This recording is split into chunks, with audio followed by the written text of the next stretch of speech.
Warning, this episode contains adult language, mature situations, bird-faced protagonists with low self-esteem, crazy power combat scenes, convention updates, manga news, and violence. Remember to like, share, and subscribe. Listener and viewer discretion is advised.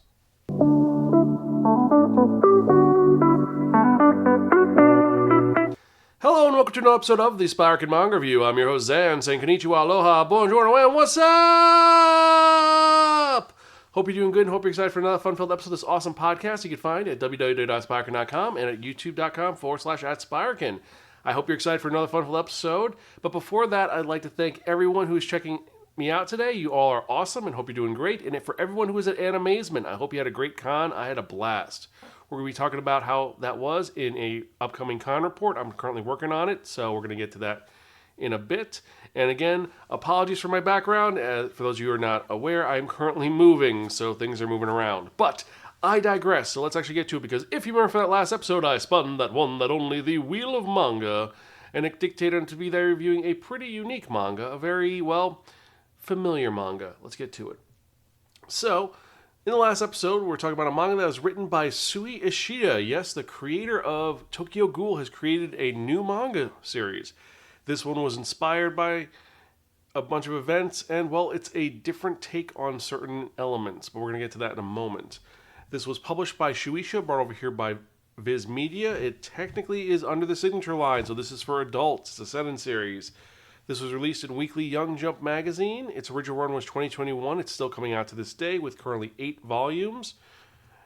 It is an action supernatural series. It is a seinen, and the original name for this is Choujin X, but in English it is known simply as Choujin X. And this is a story of a world where beings known as Choujin exist. Now, what are Choujins? Well, similar to the creatures that are called ghouls in Tokyo Ghoul, similar to the Ajin in Ajin, the manga series, these creatures are on the fringe of society and they have unique and unusual powers. Each one is slightly different. And they are kind of a menace of what's going on. And there's tons of really screwed up members of these who have unique abilities. There's also some who want to save the day. Think My Hero Academia, but instead of it being 90% of the world, it's like 12% of the world. And the Choujins cause tons of problems. And this actually opens up with a young girl named Iki flying in an airplane because she is going to a local farmer market to show her grandpa's produce at the farmer's market and sell tons of it. These really unique tomatoes that are really famous. They're actually called bumpkin tomatoes because they are made by essentially her and her family, who are kind of a bunch of hillbillies. And she's excited because her plan is to sell these, make a lot of money, and then achieve her goals in life. And what are her goals in life? Well, pretty simple. Her goals in life are she's going to make a lot of money, which is what she wants. She wants to make money to take care of her grandma, and grandma, and then he's going to get a pesticide spraying drone, a brand new tractor, a fully augmented temperature regulated hoop greenhouse. She wants to live in a ginormous house. She's going to get a gigantic dog, and then she's going to meet some handsome Goldilocks man to be her hubby and live a wonderful life. And that is Ellie's entire dream. That's what she wants. It's pretty simple. It's make money, get married, have a dog, live a nice life. And she loves her family. Unfortunately, on this airplane, one of the people on there is a completely crazy person who gets very stressed out when things don't go his way, and it is revealed that he is a Choujin who ends up melting and burning a bunch of people on this airplane. Yeah, this is really bad. So this really sweet scene of this girl who wants to do nice things and is really nice to this old lady next to her, her face gets melted off, which is pretty bad. But this is not our main character. Our main character introduced is Tokyo. And Tokyo is, well, to put it bluntly, he is a sidekick. He is the sidekick to his best friend Azuma, who Azuma is the son of a police chief. He believes in justice. He's the most popular kid in school. He is the best there is. And Tokyo is his friend. He's there for emotional support, and he's just there. He's not really doing that great in life, but he's trying. And whenever something bad happens, it's actually Tokyo who calls Azuma and says, "Hey, someone's being hurt. We need help." And then Azuma comes and saves the day, because Azuma's awesome. Meanwhile, Tokyo's just like, "I'm trying the best I can be. What do you think we should do, Azuma?" "Okay, Azuma. Whatever you say, Azuma," because Tokyo has low self-esteem. He's not doing good in life. He has ideas, but for the most part, he just does whatever Azuma wants because Azuma is his best friend and he really cares about Azuma. It gets further into that actually as we look into the past. But what happens is that in the beginning we find this out about them, and also we see that Azuma, like I said, defends the weak, kicks butt. He's handsome, he's amazing, he knows Taekwondo and is a black belt. And he's able to save people. And one day they save a girl from a bunch of goons. And it ends up with Azuma breaking the arms of this boss goon, pretty much with an awesome kick. Really cool. And they're thanked, and it's like, I'm Azuma, this is Tetsuo, or Tokyo, we're here to save the day. That is our shtick. And that's what it is. It's this relationship that's kind of not parasitic, but it's, well, when they're younger, they go to the zoo and they say, what type of animal do you want to draw? And Tokyo ends up drawing a vulture. And one of his classmates says, hey, Azuma, you know what? You're like a lion. You're like the king of the class. You're handsome, you're strong, and you're king of the beasts. And I know what animal you are, Tokyo. You're a buzzard, because you eat off the remains of what the lion says. And it's kind of insulting, because it's like, yeah, you're just essentially a carrion who's eating the remains of the popular kid, and that's not what he's doing. I mean, he's not taking the girls that like Azuma. It's just he's a friend who is not doing great. He's trying the best he can. He lives with his sister and his dad, and he's trying to make life work. He's from a working class family. Things aren't going well, but Azuma says, hey, listen, you're a good person. Things are going to be okay. Life is going to be good.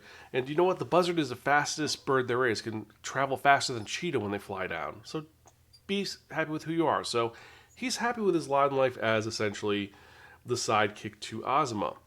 However, the thugs that we talked about earlier end up getting a hold of this weird, crazy person who has Choujin powers in a syringe and ends up injecting big bad guy in a syringe. And then after this incident happens, well, let's be honest. He's going to go for revenge. And he goes from someone who's a mama's boy thug boss to a crazy person with really weird powers. How weird are we talking about? Well, let's be honest. He gets the power of a mollusk. So he could stretch and be gross. Meanwhile, things are not going so hot for our main characters.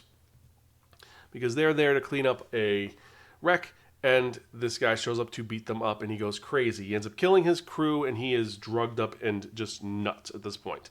Unfortunately, when he does this, he also drops the 2 syringes. There are 2 syringes left of this mysterious drug.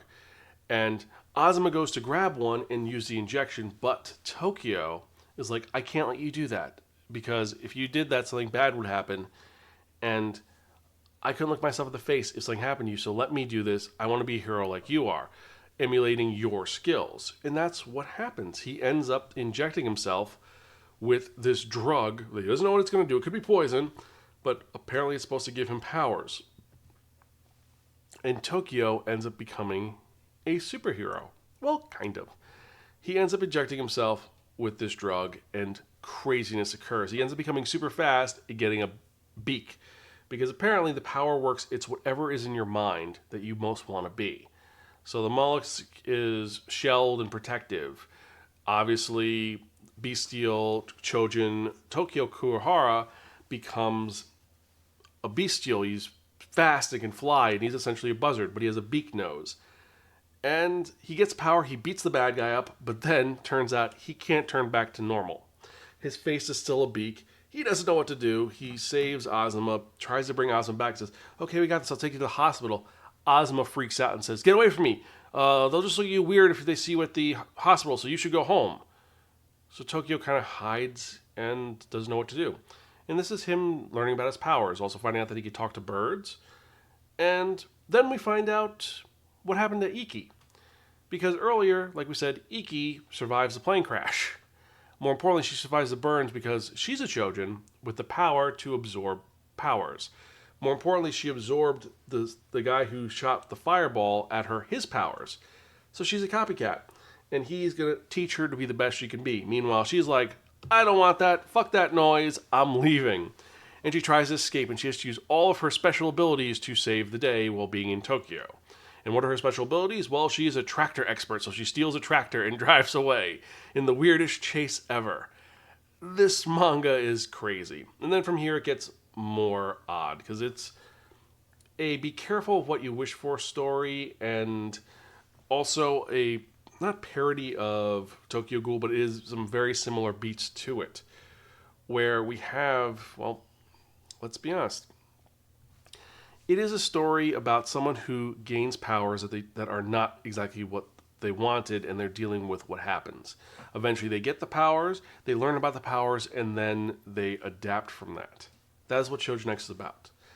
It is a story of how being a superpowered creature isn't all it's cracked up to be, and more importantly, the awesomeness of having powers. It's the same problem that was in Tokyo Ghoul, which is our main character is turned into a ghoul who's a half ghoul, so he has to deal with his entire world shifting while dealing with that. The cool part is that unlike in Tokyo Ghoul, Tokyo, when he gets control of his powers finally, he's able to still interact with his family. He doesn't, I'm abandoning my family, doing my own thing. It's, I'm okay, I'm alive, but I'm a special witness for a FBI case, so I need to go away occasionally to do things, be a superhero. There's more going on. I'm trying to rush because I do not want to spoil this story. This story is, just like Tokyo Ghoul, it is well done. It is something which is very different in the story. It is not the typical, I have superpowers, I'm amazing, life is good, or the, I have superpowers and I'm going to abuse it. That's not this at all. This is, be careful for what you wish for and how to cope with the change in norm. And I like that element to it. The volume that comes in is actually a thicker volume. I think it's 2 volumes in one, which really, it makes sense for this to be just one volume. The art is amazing because we know that Sui Ishida does a great job with this artwork. One of my favorite scenes that I didn't want to show too much of, because I don't want to spoil too much, is, like I said, it's the scene of all the biker gangs trying to catch Iki on a tractor.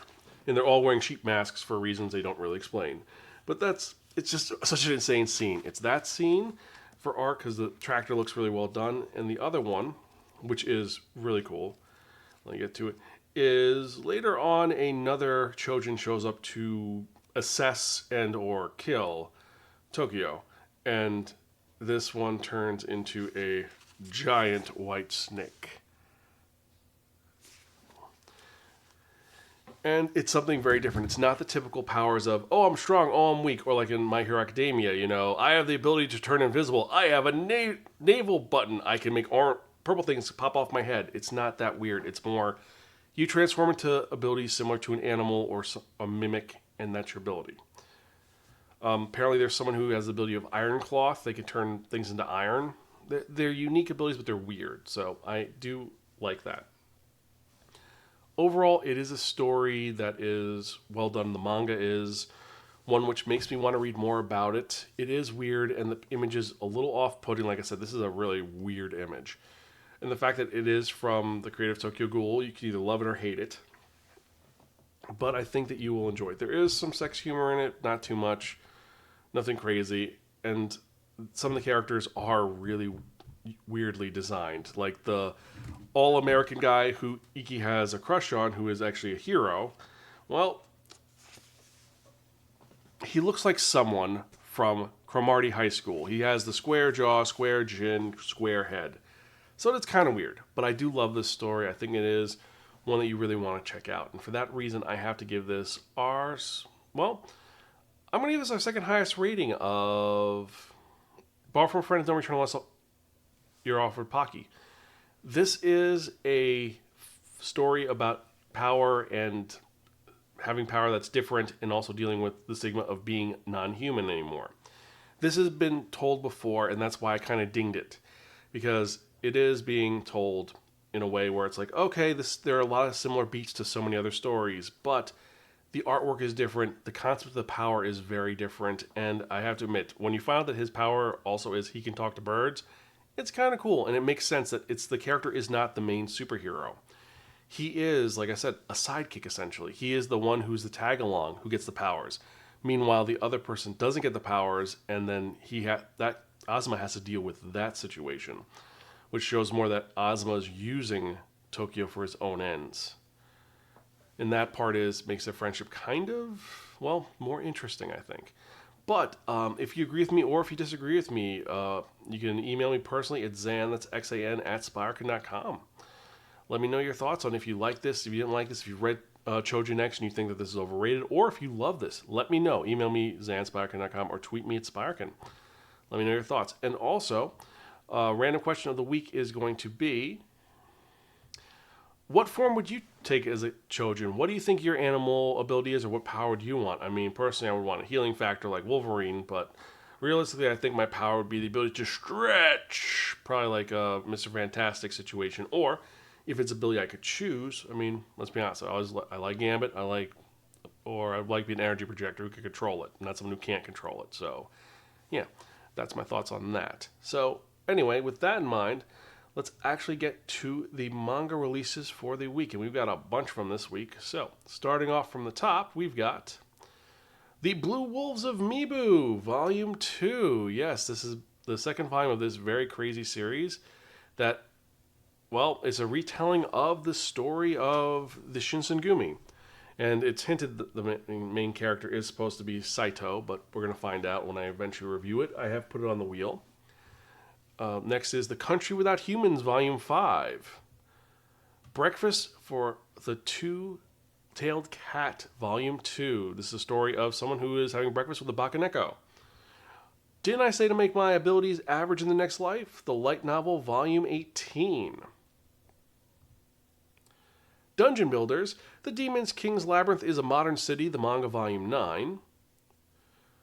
The Great Cleric, Volume 9. I'm the Evil Lord of an Intergalactic Empire, the manga, Volume 4. JoJo's Bizarre Adventure, Part 6, Stone Ocean, Volume 4. Magus of the Library, Volume 7. Mushoku Tensei, Jobless Reincarnation, Recollections, the light novel, ebook. This is the ebook which you can get online. Also, supposedly the audio version is going to be coming out soon. The NPC is in the Village Sim game Must Be Real, Volume 6. Only the Stars Know. Origin, Volume 4. Otaku Elf, Volume 7. Pokemon, The Complete Pokemon Pocket Guide, Volume 2. She Professed Herself The Pupil of the Wise Man, the manga, Volume 11. Tsugumi Project, Volume 5. Turns Out My Online Friend Is My Real Life Boss, Volume 1. Vampire Dormitory, Volume 11. Wand Dance, Volume 9. Wandering Witch, the manga, Volume 5. And then last and certainly not least, What Did You Eat Yesterday, Volume 21. So these are the manga releases for the week. We've got some fun ones, some quiet ones, and one which I'm kind of offended that was even released still. But these are the ones that were released this week. So what were your favorites? Let me know. Or which ones are you least excited about? Email me, zanspirekin.com. For me personally, my top 5 for this week are going to be The Blue Wolves of Mibu 2. Like I said, I definitely want to read this series. It looks fun. Breakfast with My Two-Tailed Cat, Volume 2. Again, it's a bakaneko story, so I should like it. JoJo's Bizarre Adventure, Part 6, Stone Ocean, Volume 4. It's JoJo's, it's Jolene. Enough said. Only the Stars Know. This story is a one-shot that I'm hearing some good rumors about, so we're going to see.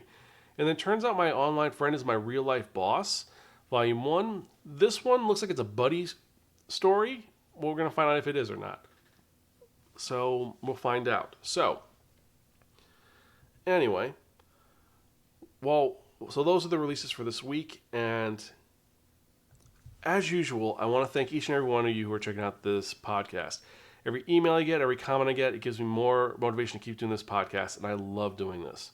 I'm going to keep doing this. I'm an old man who has to read manga as a old man with thick glasses. More importantly than that, I'd like to thank everyone who checked out my panels this weekend.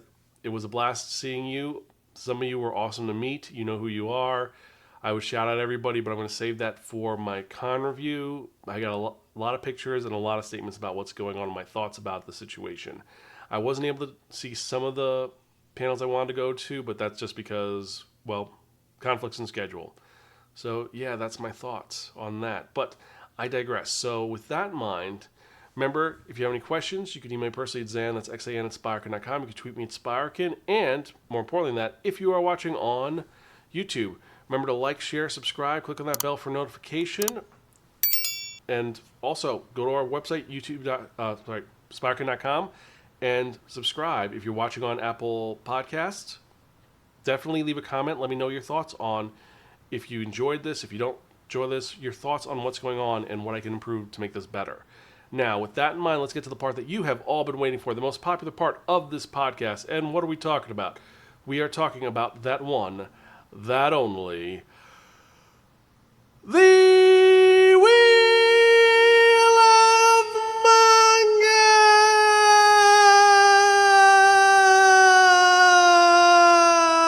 Manga!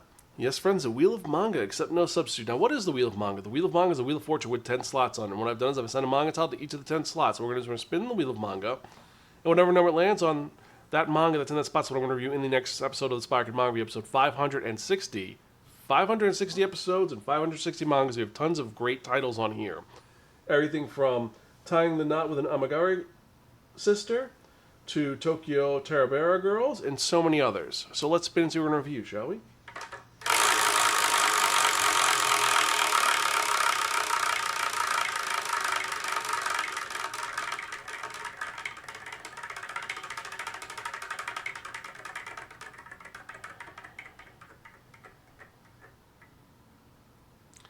Number 9. So in the next episode, I'm going to be reviewing Tokyo Terabera Girls, which is a manga written by the creator of Princess Jellyfish. Is it going to be good? Is it going to be bad? I don't know, but the main character is over 30. That's one thing I do know, and we're going to see how it goes. So anyway, I hope you enjoyed this episode. As usual, I am your host, Zan. I am Gonzville. Catch you guys next time, and keep reading manga. See you later.